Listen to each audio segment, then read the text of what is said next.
Lígia é uma pioneira, e é uma pioneira que teve como característica principal a indissociabilidade entre os vários aspectos da vida dela.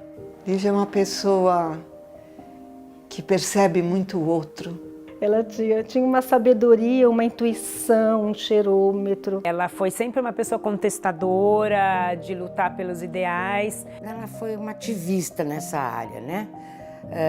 Num tempo que poucos ativistas atuavam. A Lígia era, ao mesmo tempo, uma pessoa extremamente alegre, extremamente simples, mas uma sumidade. Uma pessoa que tinha profundo conhecimento da área dela. Ela nos provocava, né, para uma reflexão, né, do mundo da vida.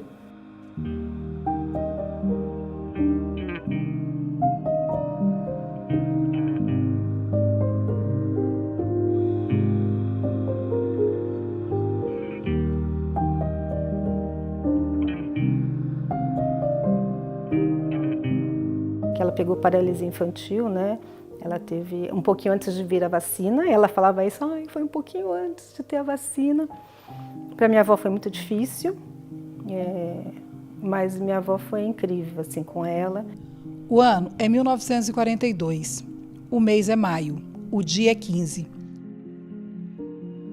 Diagnóstico ouvido por meus pais atônitos: paralisia infantil.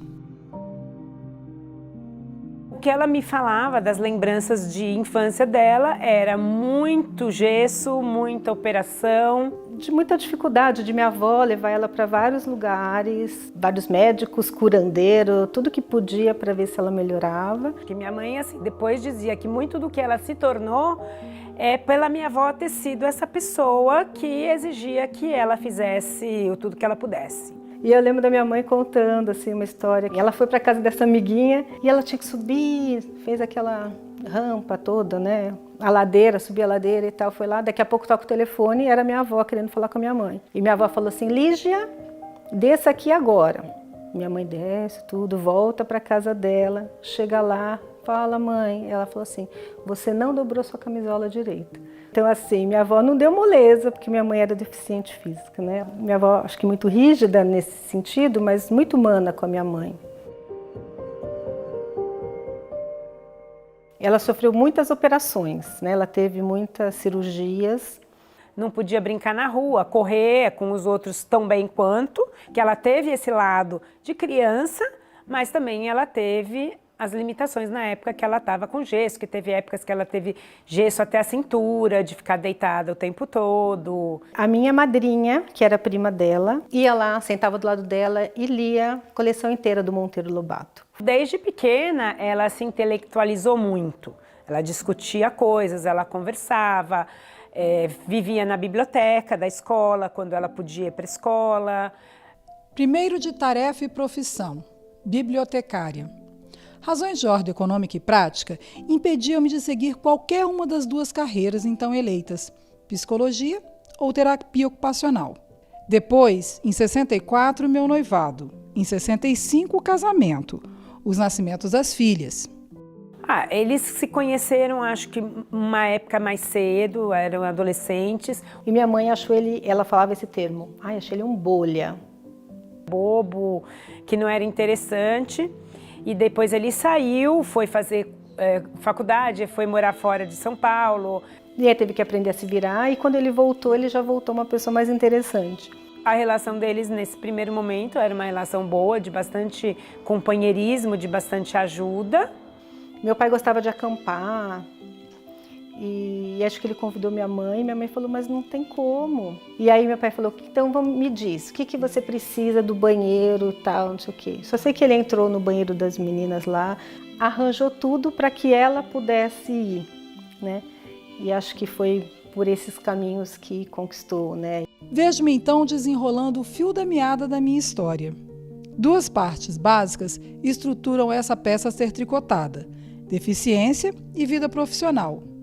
Brigam entre si e completam-se também. Então ela começou a cursar a faculdade. Nesse meio tempo ela acabou se separando do meu pai. Ela não tinha terminado o curso ainda. Então ela terminou o curso já separada.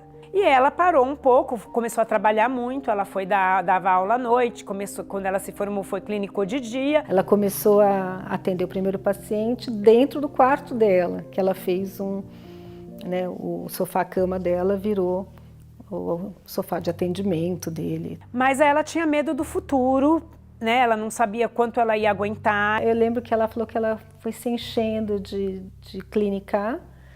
E ela sempre foi muito acadêmica, né? Ela gostava de ler, ela gostava de teoria.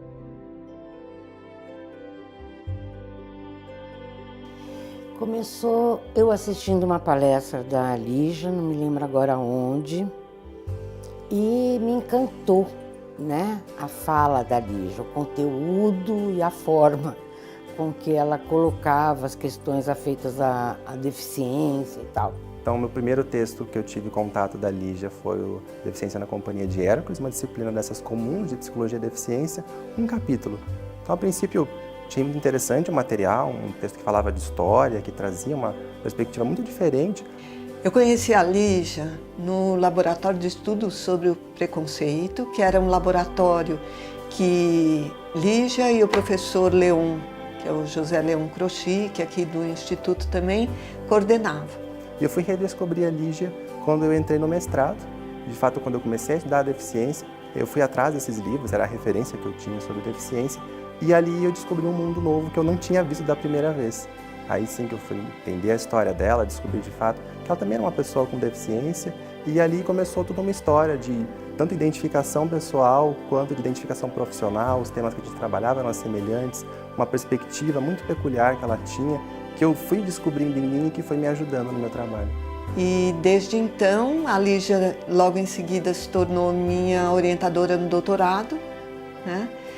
E aí a gente teve 4 anos de um convívio muito significativo, muito intenso, tanto na vida pessoal quanto na profissional, né? E até que tem a morte, né, muito repentina da Lígia em 2002. Logo depois de formada, fui contratada em agosto de 1980 como auxiliar de ensino pelo Instituto de Psicologia da Universidade de Mogi das Cruzes. Em Mogi, experimentei o prazer da docência, da transmissão de informações, do contato com os alunos. O passo seguinte foi voltar, no início de 1982, contratada pela OSEC como professora assistente no curso de Psicologia. Lígia era uma professora única, talvez a única com deficiência na USP, pelo menos naquele departamento, e única pela forma de ser. Isso, os alunos adoravam ela era muito querida. E a minha mãe sempre teve uma questão muito próxima com os alunos que ela orientava, né, nas teses de mestrado, doutorado, graduação, não sei. Mas esses alunos, eles viviam dentro da minha casa. Foi professora homenageada, enfim, ela era muito querida pelos alunos de graduação e pelos pós-graduandos também, né, que ela orientou. O pessoal tinha um carinho muito especial por ela. Nesse meio tempo, em 1982, mais precisamente, ingressei no programa de pós-graduação em Psicologia Social da PUC São Paulo. Após o planejamento e desenvolvimento do meu projeto de pesquisa, levei-o para avaliação da professora doutora Fúvia Rosenberg, com vistas à aliança orientanda-orientadora. Fui surpreendida com a proposta, lançar-me na aventura de falar sobre mim. Como defenderia uma dissertação desse tipo? Estaria defendendo uma dissertação ou minha própria vida? Então, a Lígia foi pioneira até no mestrado dela, né? Que deu oportunidade a ela também de fazer uma coisa inédita, né? Que não cabia na academia naquela época. E vem essa proposta, então, da orientadora de que ela trabalhasse com as próprias memórias. Acho que é um aspecto muito rico, enfim. Lígia gostava de escrever, tinha essa aptidão, então acho que não seria algo difícil ela poder retratar e analisar como um material científico. Foi, de fato, um desafio e foi muito corajoso, né? Tanto da parte da Fúvia Rosenberg, que orientou, quanto da parte da Lígia, de escrever em primeira pessoa, né? E se expor ao público. Mas esse se expor ao público, ele pressupôs antes esse expor-se diante de si mesma. Ela era o objeto de estudo dela mesma e precisa muita coragem para isso. E é muito importante a gente discutir essa metodologia de uma introspecção sobre a sua própria história e uma análise dela. É interessante a gente ter os relatos dela de como é que foi esse momento. Então, havia um momento inicial de hesitação ali, de tratar das próprias questões, porque do ponto de vista acadêmico, não é um método que é convencional, as pessoas não ficam analisando as próprias histórias por uma questão de viés, isso é uma questão de base de qualquer pesquisa. Então ela reconstruiu a própria história, trazendo historinhas vividas por ela que denunciavam aquilo que foi objeto depois do estudo dela por toda a vida, por todo o tempo que ela viveu, que denunciava o preconceito, denunciava o estigma, né? A exclusão, a não crença nas possibilidades da pessoa com deficiência, pela deficiência, que não tinha nada a ver com a capacidade intelectual dela. Se eu fosse colocar em poucas palavras a dissertação da Lígia, primeiramente eu diria que a relação dela com o próprio corpo, então como ela lidava com os equipamentos da época, como é que era se expor com as botas, com as travas às vezes dificultavam, fazia com que ela caísse. Então toda uma relação da Lígia com os equipamentos relacionados à deficiência. Ela sofreu muito preconceito, né? Eu lembro dela contar que ela estava sentada, aí veio um cara tirar ela para dançar e na hora que ela levanta, ele vê que ela manca, ele fica meio assim. Eu não lembro se ele chegou a dançar com ela ou largou. E o segundo aspecto é como as relações eram permeadas por conta dessa deficiência e justamente esses equipamentos.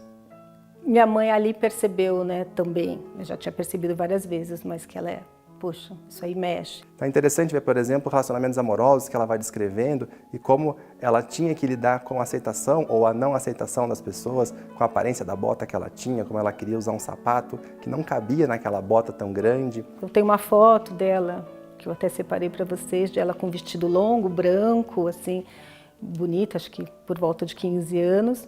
E o vestido ia até o chão, então não se via a bota dela. Então, acho que são os dois grandes temas, né? A relação dela com o próprio corpo, ou seja, com a deficiência, e as relações que se construíam em volta dessas dificuldades.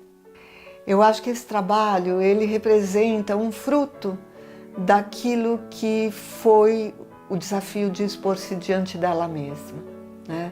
De se enfrentar, de se aceitar. Ela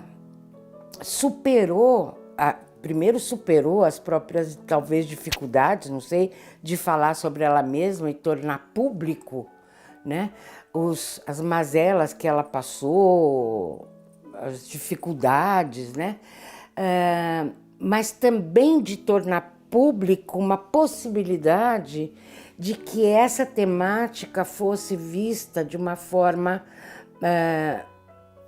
mais iluminada, ou seja, está aí. Isso existe e eu estou aqui para contar. Aliás, constatamos quase todos os envolvidos que um dos aspectos mais significativos do meu trabalho era esse resgate da primeira pessoa, essa inovadora forma de levar para a academia um momento em que o diferente se apossa do conhecimento e fala em seu próprio nome. Realmente ela conseguiu encontrar não apenas uma forma de tratar as próprias questões, como criar um método, algo que tivesse um rigor científico e pudesse ser aceito, reconhecido na academia, inclusive replicado, por que não? E que fez com que ela então aceitasse esse desafio, né? Mesmo que tocasse em questões muito íntimas, mas como ela mesma diz, né? Vale a pena esse sacrifício da exposição em prol de um bem maior, em prol de que outras pessoas pudessem, primeiramente, né, se identificar com a história de um ponto de vista pessoal e, segundo, que os pesquisadores tivessem um material que fosse rico do ponto de vista da experiência humana única do que a deficiência significa para as pessoas.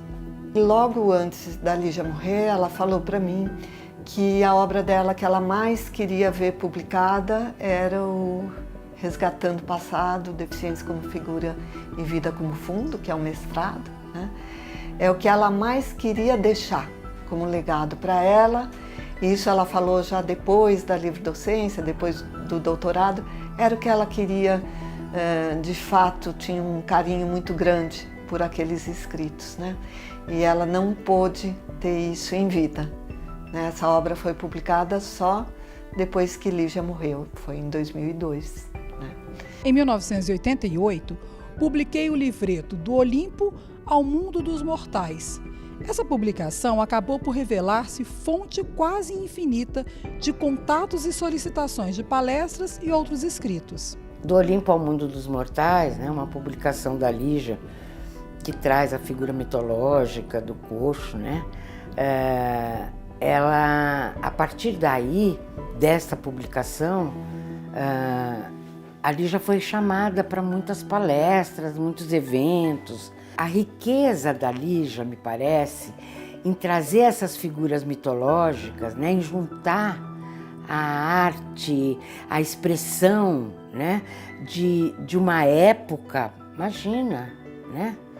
É quase um bordado que a Lígia fazia com esses elementos, né, e as relações que se apresentam na sociedade ainda hoje, né, dos preconceitos, do estigma. Então, eu acho que isto traz para quem leu, para quem ouviu a Lígia falar sobre isso, uma possibilidade de abertura, né, de pensar mesmo, né, o quanto da história ainda está presente. Então, acho que por isso que fez teve tanta repercussão, teve tanto comentário na academia sobre esse trabalho da Lígia, né? Após um intenso período como docente na USP, em 1990 assume a coordenação do curso A Pessoa Deficiente e o Profissional de Psicologia. Em 1991, nasce o LIDE, referência para a promoção de debates, eventos, encontros de pesquisadores.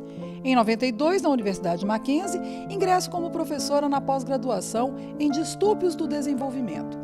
A Lígia, antes de ser psicóloga, ela foi bibliotecária. Então, ela tinha profundo conhecimento de organização e análise de livros. E aí ela fez um trabalho maravilhoso com livros infantis que tratavam da questão da deficiência nas suas várias modalidades. Inclusive, destacando que em muitos casos tinha a questão bem visível do preconceito nessas obras. As representações do corpo desviante na literatura infanto-juvenil, a partir de 47 obras infantis, e as deficiências presentes nelas, foi o foco escolhido como universo de investigação em meu doutorado. Espelho convexo, o corpo desviante no imaginário coletivo pela voz da literatura infanto-juvenil. Então, essa tese, que foi defendida em 1992, ela analisa, né, obras da literatura infanto-juvenil, né, cujos protagonistas, né, tinham um corpo desviante.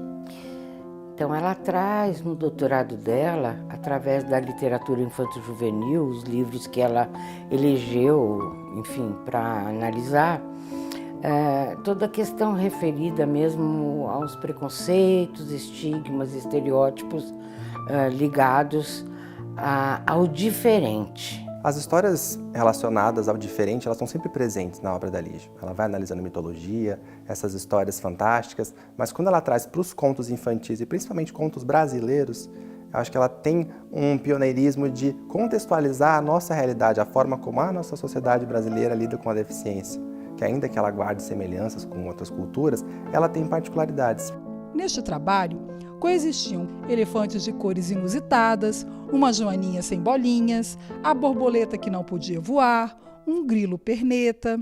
Aqui eu acho que é um bom exemplo, né, de como ela lida com essas histórias, e ela classifica essas histórias como histórias que reforçam preconceitos, estereótipos, histórias que denunciam, né, o preconceito e histórias que são livres de preconceito. Eu gosto muito do exemplo que ela coloca do Curupira e do Saci Pererê. São pessoas com uma deficiência física que não são pessoas normais, são monstros, são seres fantásticos.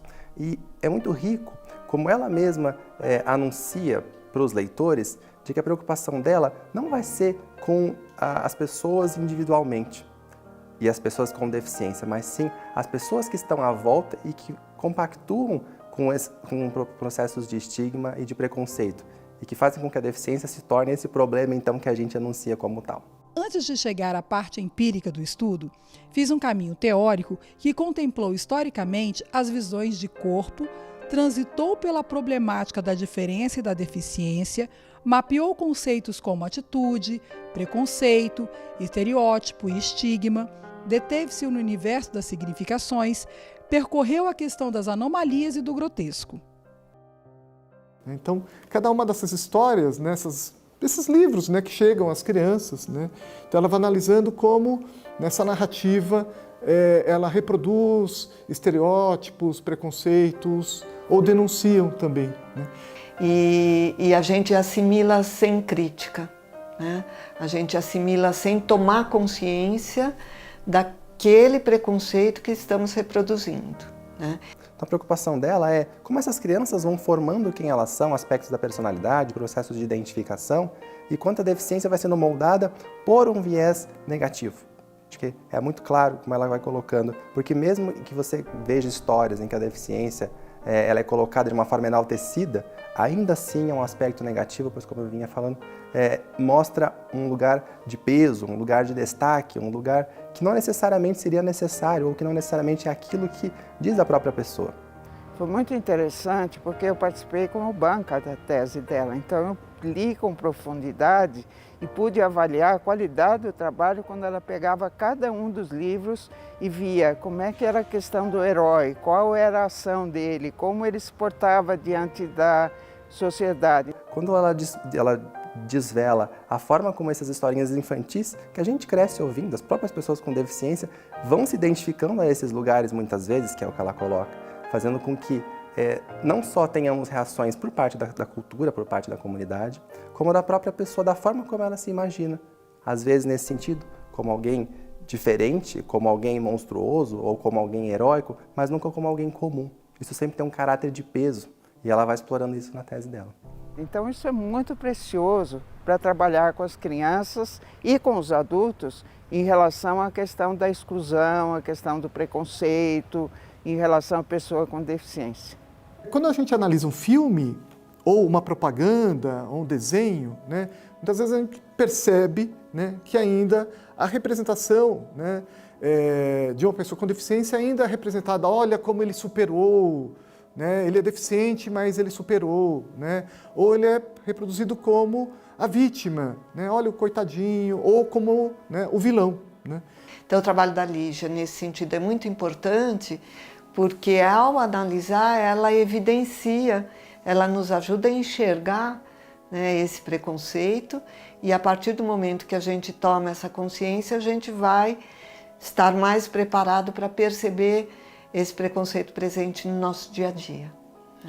Em 1994, fui convidada a escrever um livro sobre aspectos psicossociais das deficiências. A publicação do livro Conhecendo a Deficiência, em companhia de Hércules, ocorreu em 1995. Conhecendo a Deficiência, na companhia de Hércules, né, eu acho que foi um livro que passou por várias edições, né, e agora parece que está sendo reeditado e tal. A Lígia sempre buscou, refletir nos seus trabalhos, unir arte e teoria. Essa relação que ela faz com os 12 trabalhos de Hércules e cada capítulo referido a um personagem, né, arquetípico, vamos dizer assim, além de uma leitura muito gostosa e prazerosa e muito poética em muitos momentos, é tão forte. E ela busca, então, um caminho em que ela articula muito bem essa linguagem do mito com uma explanação, uma discussão de um caráter mais psicológico e relacionado às questões que envolvem a deficiência. Não é à toa que é uma das principais referências que a gente tem hoje, então um texto de 95 e que até hoje nos organiza, fundamenta nossas pesquisas.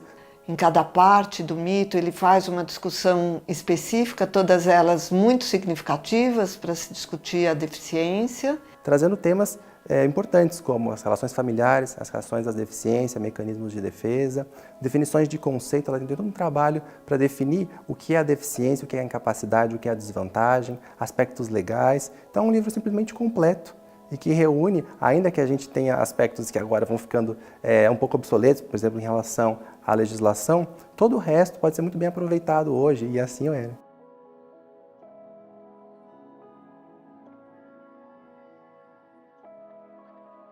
Então, já na livre docência, nós vemos que a Lígia ela vai recuperando essa perspectiva narrativa, voltando a essa ideia de revisitar histórias de pessoas com deficiência, relacionadas à deficiência. Ela formou uma tríade, me parece. Ela, Lígia, pessoa com deficiência e profissional e pesquisadora dessa área, e duas artistas, referências, né? As duas com níveis de gravidade diferentes na sua condição de deficiência. Sendo que Anita Malfatti tinha uma deficiência na mão que ela ocultava. Ela usava um lenço, né? E muitas pessoas nunca souberam dessa deficiência de Anita Malfatti, né? E Frida Kahlo, que expunha sua deficiência nos seus quadros, expunha sua dor com todas as cores, com todos os detalhes. A Lígia não era nenhuma nem outra, ela era ela com a deficiência dela. É óbvio que deve ter tido sentimentos ali, uma vida subjetiva de muita dor em muitos momentos, né? Eu acho que ela foi uma mediadora, né, entre os conflitos de uma e os conflitos da outra, no sentido de entender esses movimentos tão díspares de uma e outra. A Lígia cria aí um outro artifício muito diferente para uma tese de livre docência, porque ela faz uma cena de teatro em que as personagens Lígia, Frida e Anita se encontram, né? E como esses personagens se aproximam e dialogam, né? Em relação à sua condição de deficiência, à sua existência, né? Aos sentidos atribuídos à vida. Eu imagino que ela também, nessa identificação, também possa falar da história dela, enquanto ela fala da história dessas artistas, e construindo isso de uma forma muito artística, do jeito que ela gostava. E mostrar como justamente o diferente, ao invés de um monstro, ele pode ser algo artístico, e só visto como algo diferente, um ponto de vista de uma pessoa que tem uma vivência particular, no caso de uma deficiência. Que tanto a resposta de Frida quanto a resposta de Anita são respostas possíveis, são boas respostas. Como é que cada uma das pessoas que vivem essa condição podem viver nesse mundo adverso para essa condição, ou se escondendo, ou se expondo para que o outro não a exponha. E ao final, eu penso que para a Lígia o que fica mais importante nesse processo do expor-se ou resguardar-se é o expor-se diante de si mesmo. No ano 2000, Lígia criou junto aos seus alunos de graduação um projeto chamado Projeto de Política Pública da USP, referida à deficiência, que viria a se tornar depois o programa USP Legal.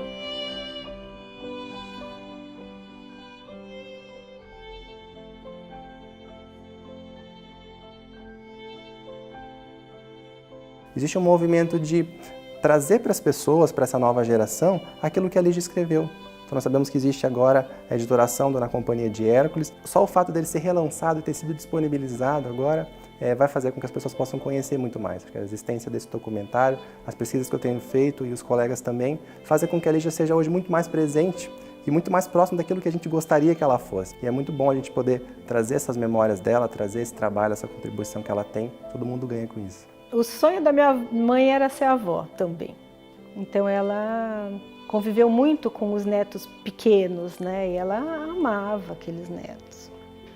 E eu lembro que teve alguém, quando minha mãe faleceu, que chegou para mim e falou assim: o sonho da sua mãe era ver os netos crescerem. Coisa que não se realizou. Então, para mim, ela continua muito presente e muito atual. Né? E eu considero importantíssimo, 20 anos depois, né, do falecimento dela, né, acho que essa homenagem, né, é importante para nós, talvez para aqueles que não conhecerem, né, tempo depois, né, para aqueles que conheceram, mas talvez tenham se distanciado, lembrar, né, do legado da Lígia, e para nós, né, que continuamos trabalhando, né, nos referenciando no trabalho dela, né, para nós isso é muito emocionante.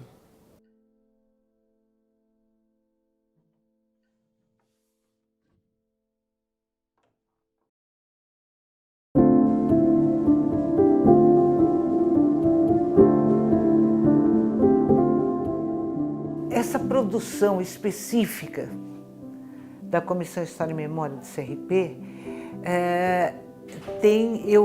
eu considero que tem um papel fundamental, como eu digo, não só pelo registro, mas sobretudo para a formação das novas psicólogas. Quando esquecemos as personagens que construíram a psicologia no Brasil, a psicologia em São Paulo, nós incorremos no risco de cometer erros que já foram objeto de luta lá atrás e que acabam se perdendo se a memória se perde. Então, quando nós falamos da Lígia Assunção Amaral, é muito interessante, porque na minha memória vem tudo misturado. Só que não é propriamente uma mistura, é a totalidade. A Lígia foi a primeira pessoa que nós identificamos naquele início da discussão sobre a possibilidade de ter uma educação inclusiva. Então, algumas pessoas do campo da educação já estavam pensando e desenvolvendo ideias a respeito disso. Mas na psicologia, a Lígia foi a nossa grande pioneira.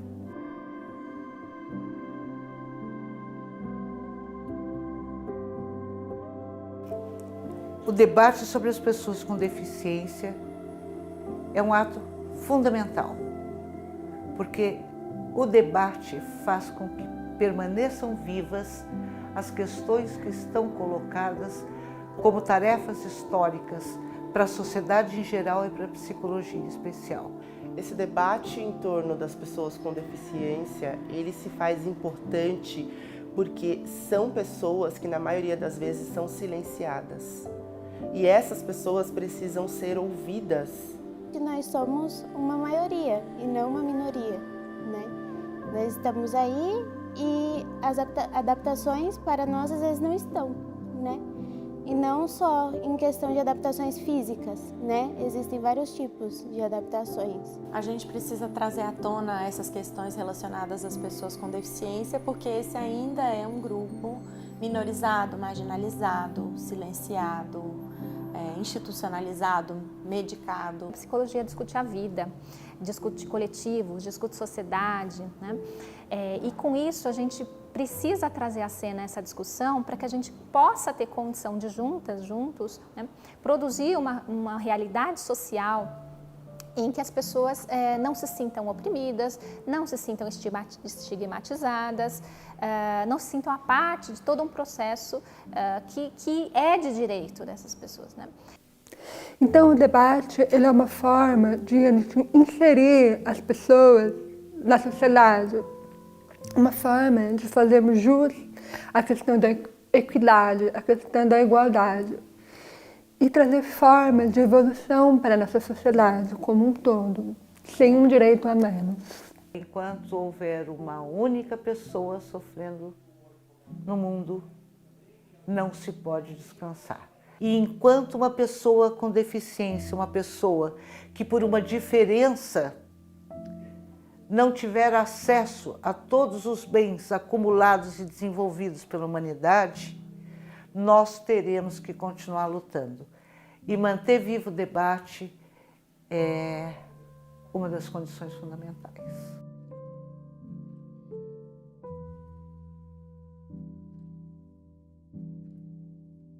Em poucas palavras, o capacitismo é você subjugar uma pessoa com deficiência pela deficiência dela, não enxergando que ela é, antes de tudo, uma pessoa. Então, acho curioso, né, que o preconceito em relação às pessoas com deficiência, que a gente chama de capacitismo, ele foi nomeado há muito pouco tempo, né? Até pouquíssimo tempo atrás, a gente só dizia preconceito, né? Diferente do machismo, do racismo, que a gente já nomeia há bastante tempo, né? Homofobia. O capacitismo é no início desse século que a gente foi aprender a dar nome. E eu acho que isso diz muito da nossa dificuldade de enfrentar esse preconceito que é algo que estrutura a nossa sociedade, porque aquilo que a gente não nomeia, a gente também não... é mais difícil de combater, né? Então, para a gente falar de capacitismo, é importante a gente falar também sobre a estrutura social, sobre a estrutura que nos forja, que nos traz uma falsa noção de uma corponormatividade, de corpos que são hegemonicamente considerados capazes ou menos capazes. As pessoas ainda alimentam esse preconceito de que deficiente não pode fazer muitas coisas. E quando faz, aí ele é o super pessoa, super deficiente, super... Nossa, tem faculdade, nossa... Não, eu acho que a sociedade tinha que olhar como normal. Quando a gente aborda marcas da opressão social, a gente está relacionando diretamente as barreiras sociais, ou seja, as barreiras que tem em todo o ambiente, que tem historicamente nos ambientes onde a gente circula. Para todo lugar que a gente anda existem barreiras, principalmente estruturais, arquitetônicas, tecnológicas. As pessoas colocam postes no meio da calçada, latas de lixo, pessoas o tempo todo mexendo no celular sem prestar atenção.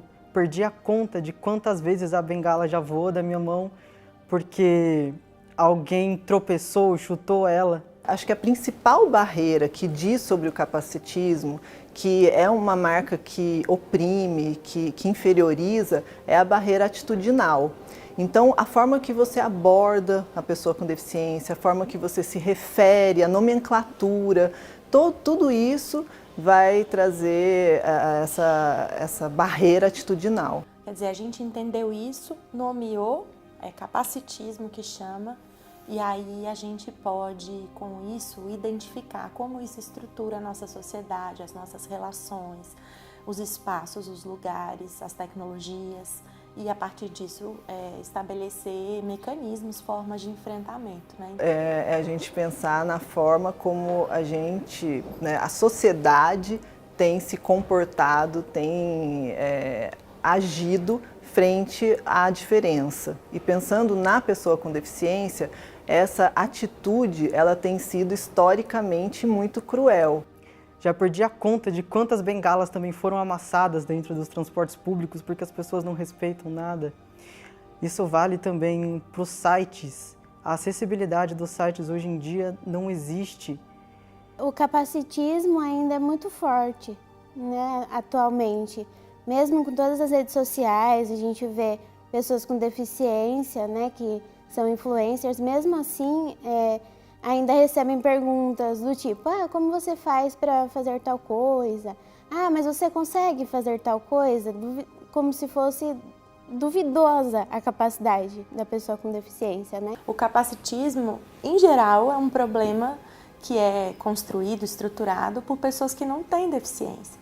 Né? Então, é por isso que essa pauta precisa ser assumida pela sociedade como um todo. As pessoas que não têm deficiência precisam se envolver nisso, precisam entender a sua responsabilidade nesse processo, precisam saber que elas estão contribuindo para a perpetuação dessa situação de exclusão ou de opressão e assumir responsabilidade por isso. Marcos legais, alguns dos principais destaques e conquistas. Em 1988, a Constituição trouxe importantes conquistas, destacando-se os artigos 23 e o 24, que definem que compete à União, aos Estados e ao Distrito Federal a proteção e integração social das pessoas com deficiência. A Lei 8.213, de 1991, trouxe avanços em seu artigo 93 ao definir cotas para pessoas com deficiências nas empresas. A Lei de Diretrizes e Bases da Educação de 1996 promoveu uma mudança fundamental ao definir que o Estado deve garantir aos estudantes com deficiências e atípicos atendimento educacional especializado, gratuito e preferencialmente na rede regular. E no ano 2000, começam os debates em torno do Estatuto da Pessoa com Deficiência.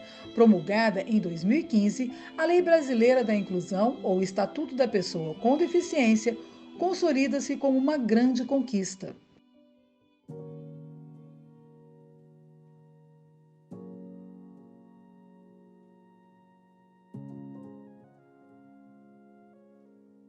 Para efetivamente a gente construir uma sociedade inclusiva, a gente tem que pensar muito bem como que vai ser feita essa inclusão, né? Não adianta eu colocar uma pessoa com deficiência e falar, pronto, temos uma pessoa com deficiência aqui. Mas como que ela vai estar? Ela vai estar participando? Ela vai estar conseguindo expor as ideias dela? Né? Como será essa participação? Inclusão é você chamar alguém para uma festa. E nessa festa, incluir seria você chamar essa pessoa para dançar. E eu não vejo muito disso acontecendo. As pessoas estão mais falando do que fazendo alguma coisa realmente. Para a gente construir uma sociedade inclusiva, a gente precisa aprimorar o conceito de justiça, a gente precisa parar de produzir desigualdades a partir das diferenças, né? A gente precisa aprender a conviver em alteridade, reconhecendo a diferença como aquilo que nos faz únicos e como uma riqueza, como um valor, como algo que precisa ser valorizado. Eu vejo muita gente dizendo que tem inclusão em todos os lugares, que estão se tornando pessoas mais inclusivas, incluindo deficientes, LGBTs, mulheres, pessoas negras e tudo mais. Só que eu não vejo isso como verdade. Quando a gente fala da periferia, a gente está falando de vários espaços que são negados, né? Então, a periferia, ela é colocada ali naquele canto, esse canto é seu e você fica aqui e não sai daqui. O quanto é difícil para a pessoa com deficiência que está dentro da periferia acessar a saúde, né? Quantas pessoas com deficiência dentro da periferia você conhece que fazem terapia, por exemplo? São pouquíssimas, né? Ou seja, porque elas não querem, por falta de conhecimento apenas? Não, por falta de acesso. Essa discussão do processo inclusivo não pode se fechar só para quem está envolvido com o atendimento ou envolvido com o estudo, com a pesquisa. Tem que estar, todo mundo está envolvido nisso. A gente precisa escutar. A gente precisa escutar a pessoa com deficiência, né? Escutar o que ela tem a dizer. Fazer essa sensibilização com profissionais, com população. E isso ainda está muito distante. É uma luta de todos, assim como a luta contra a homofobia, contra outros estigmas e estereótipos. A luta pela inclusão da pessoa com deficiência é uma luta de todo mundo.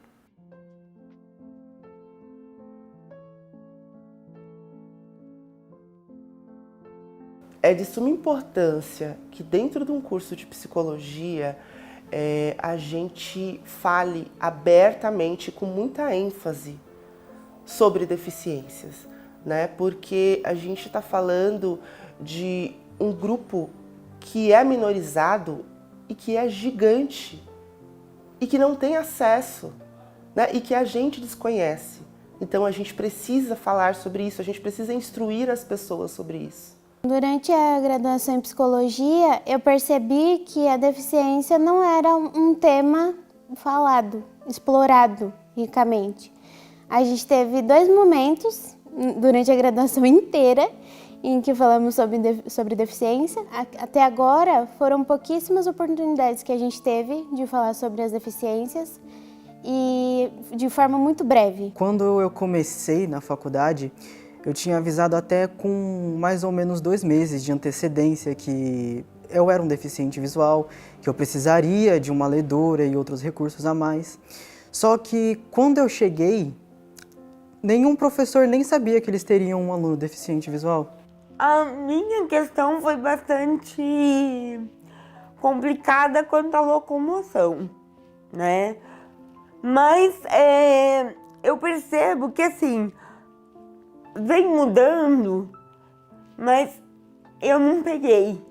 A formação em psicologia do psicólogo tem sido carente, no meu ponto de vista, da gente enfrentar mesmo a necessidade que temos hoje de responder à sociedade, responder às necessidades das pessoas com deficiência. Não temos, né, na formação. Um desafio grande que a gente tem na formação do psicólogo hoje em dia é a falta dessa temática do lidar com a pessoa com deficiência, tanto do ponto de vista psicoterapêutico, das particularidades, das demandas específicas, até em relação à mobilização psíquica do terapeuta frente às questões da deficiência também. Então, esse preparo do ponto de vista tanto acadêmico quanto técnico é importante e a gente percebe uma falta desse preparo. Os professores parece que ainda não têm conhecimento. Sempre que eu chego numa sala ou vou ter aula com um professor novo, ele desconhece, ele não sabe que está tendo um deficiente visual na sala dele e muitas vezes eles não sabem como lidar. Então acaba sendo um aprendizado e um ensinamento novo em todos os semestres para os professores. Eu sou formado já há 10 anos. Eu não tive educação inclusiva na minha grade curricular. Não tive nenhum contato a não ser em psicologia do desenvolvimento, ponto. Nós não temos disciplinas específicas que falem da educação inclusiva, um tema tão caro à nossa sociedade, que precisa ainda de tantos avanços. Não temos, por exemplo, a disciplina da Libras como obrigatória. Ela é feita EAD, ela é feita como uma optativa para o profissional de psicologia, mas na política pública a gente vai estar, né, nos serviços públicos junto com essa população. O que dá a impressão é que os psicólogos que serão formados não são capazes de atender pessoas com deficiência, né? Atualmente, eu sinto que isso diminuiu um pouco, porque eu estou trabalhando agora dentro da universidade também e eu consigo ter um contato maior com as pessoas que estão lá dentro. A impressão que eu tenho é que agora eles estão começando a humanizar esses futuros profissionais. E eu acredito que isso deveria mudar. Acredito que a gente deveria falar sobre deficiência, deveria falar sobre capacitismo, porque a gente não fala sobre capacitismo em nenhum momento. Então, que bom se a gente tiver na formação maior qualificação deste profissional para que ele já saia com a condição de receber qualquer público, né, ou de estar frente a qualquer usuário do seu serviço.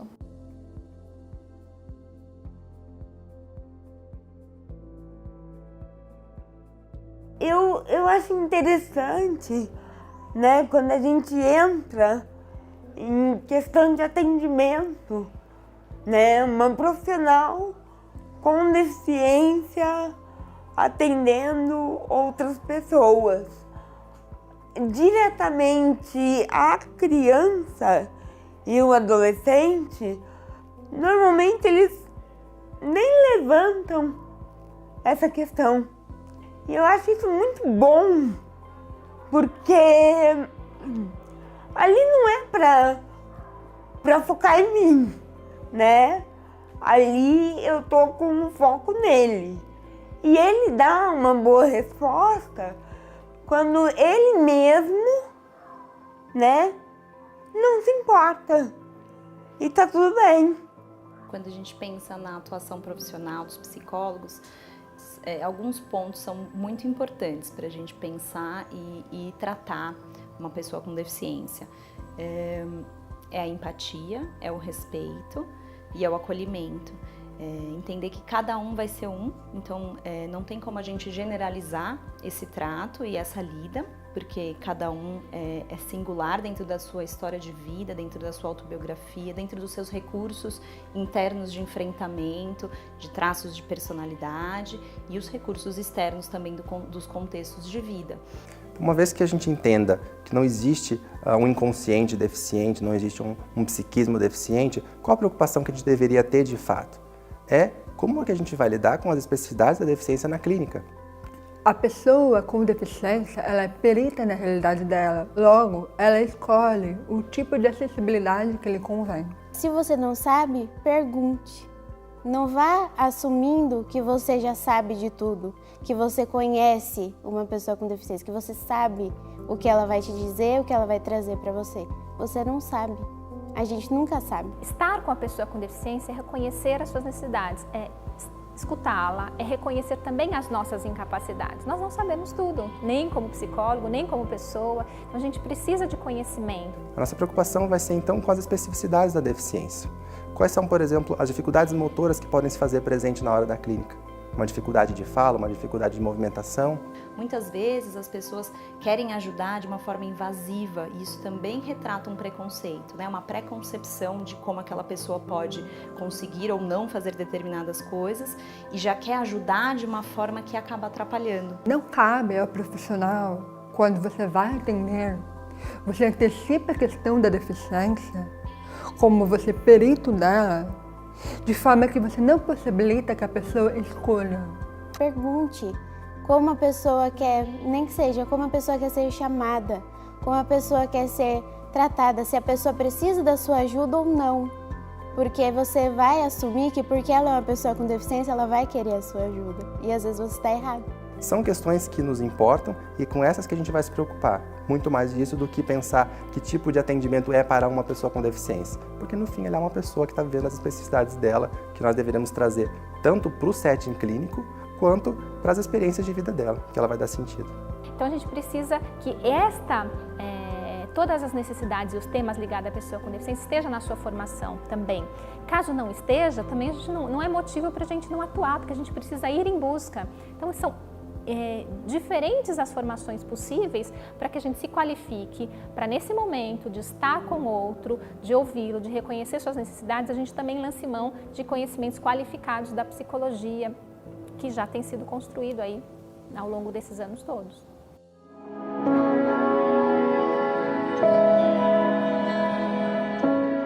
Hoje eu atuo com jovens entre 15 e 17 anos, pessoas com deficiência a partir de 16 anos. A gente trabalha a inclusão desse jovem no mundo do trabalho através de formações na área de tecnologia e administração. E dentro dessas formações, a gente tem formações comportamentais também. E sempre com um olhar de, dentro dessa sala de aula, quais são as pessoas que têm mais dificuldade, de que forma a gente consegue auxiliá-las. Porque se a gente auxilia essas pessoas, todas as outras pessoas são auxiliadas também. Uma educação inclusiva, ela seria uma educação que ela não quer colocar todo mundo num pé de igualdade, mas sim de equidade. Então eu dou acesso para todos, eu garanto o acesso de todos, mas na sala de aula eu consigo lidar com as individualidades. Eu sou a favor de uma escola inclusiva, no qual a gente tenha contato com o máximo de diversidade que a gente puder.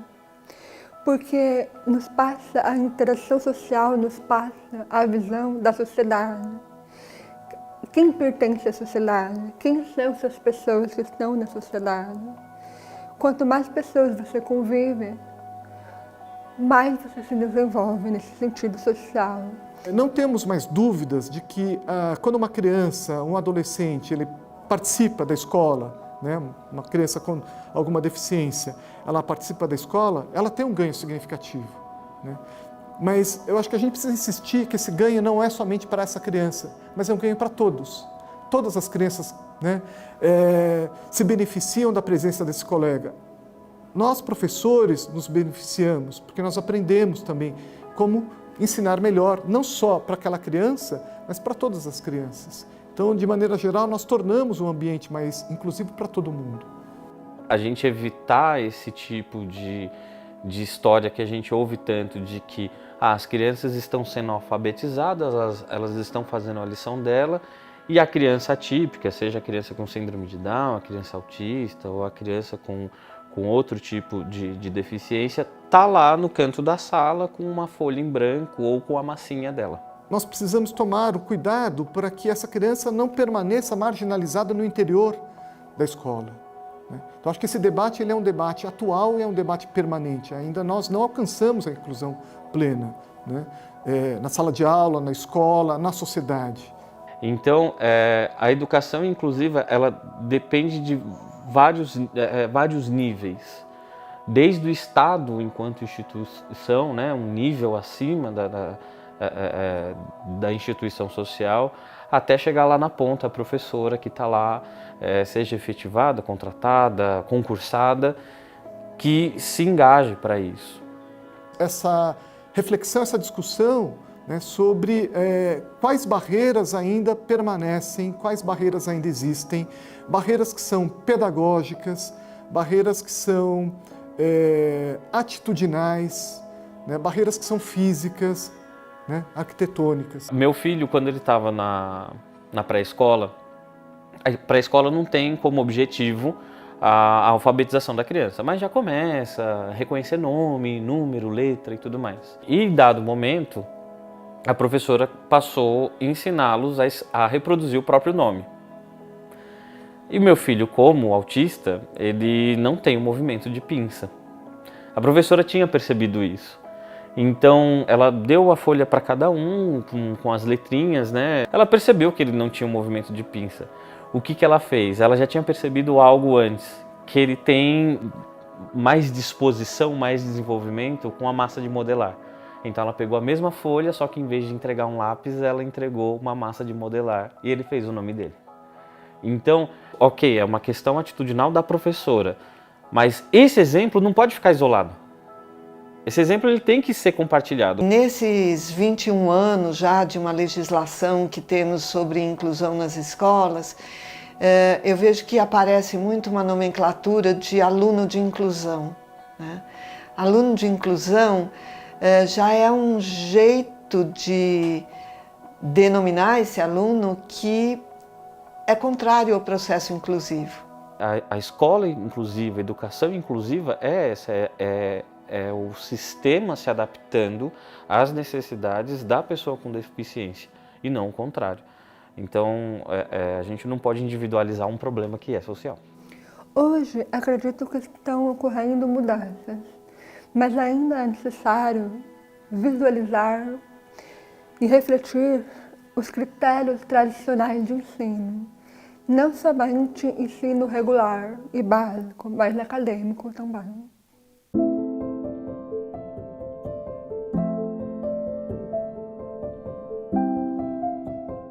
Nada Sobre Nós Sem Nós é um manifesto contra a tutela das pessoas com deficiência, que tem a ver com essa ideia de que são incapazes, então precisam que alguém decida por elas, faça por elas, né? Eu gosto muito dessa frase.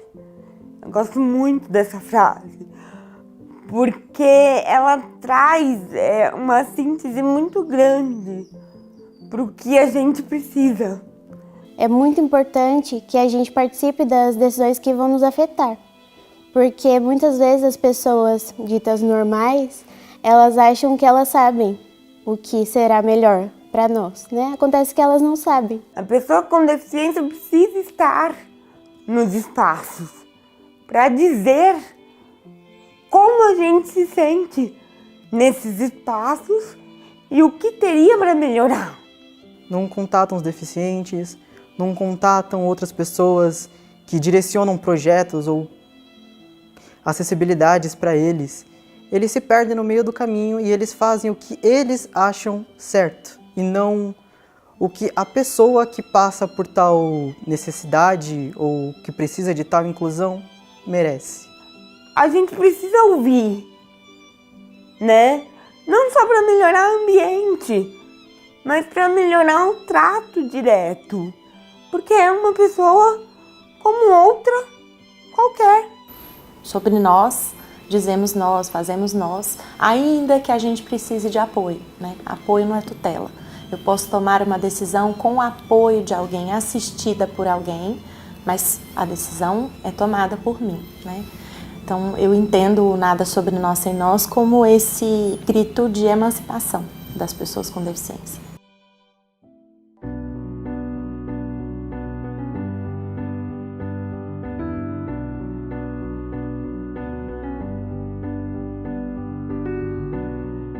Hoje eu acordei inspirado, munido de inteligência. Nada pode me parar, sou minha própria deficiência. Sem decência ou aparência, sem crença, sem conteúdo. Leio livros, especulo e tento dominar o mundo. Faço comparações, comparo minhas ações, interpreto emoções e sirvo grandes dosagens de união ou distração que só lidam com isso de forma errada, dando o erro para a margem. E a soldagem feita foi desfeita, mais que desfeita, incrível. E com essa letra foi refeita de forma indestrutível. Não me chame de poeta, ainda não cheguei nesse nível. Eu só sei que nada sei e assim continuo vivo.